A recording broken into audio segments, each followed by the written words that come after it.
Today, we're diving into a really powerful, really personal prayer from a legendary poet.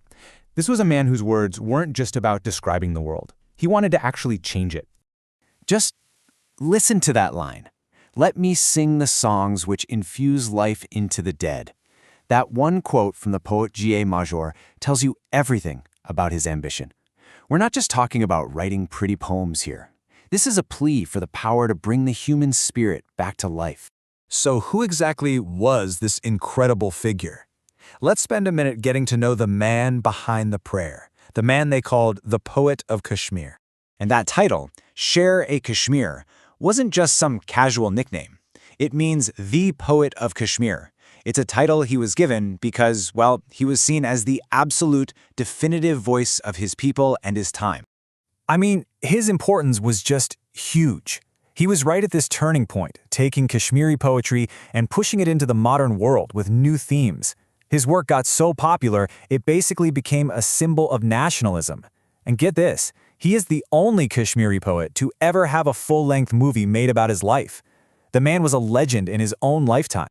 Okay, so now let's get to the real heart of it. How this public legend could be so private and so vulnerable in his poetry. This poem is basically a direct conversation with God, a prayer for truth. The poem just kicks off with this incredibly raw, almost desperate plea. This isn't just him saying, "I'd like to know more." No, this is a deep, spiritual cry to escape ignorance, to taste what he calls the nectar of knowledge. So what does this really show us? You can see this internal battle he's having, right? He's laying it all out. He's asking for help to get over these very human problems, laziness, weakness, doubt, and to replace them with something divine, passion, energy, and hope. It's a struggle I think we can all relate to. But here's the thing, Mehjoor's prayer wasn't just for himself. He was also asking for the power to create art that had a real purpose. He wanted to write songs that infuse life. He couldn't be clearer about his mission as an artist with this line. He is flat out rejecting art that's just pointless, art that just makes people zone out. He has zero time for sleep-inducing tales. So if he's not doing that, what is he trying to do? For Mehjoor, the whole point of his poetry was to be a force for good.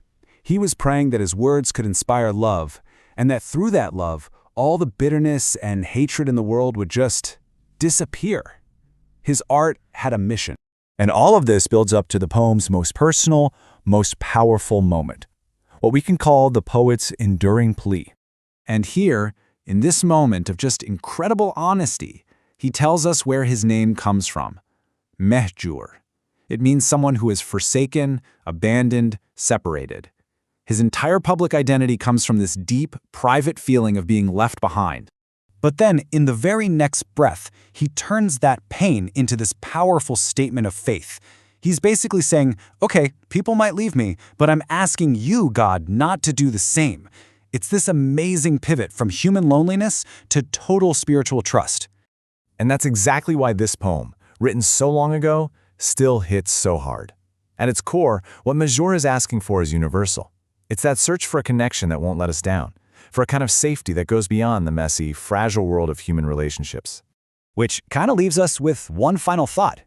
Mehjoor prayed for the nectar of knowledge, for a connection that would never leave him. So it makes you wonder, if you could ask for something like that, what is the one truth you would ask for?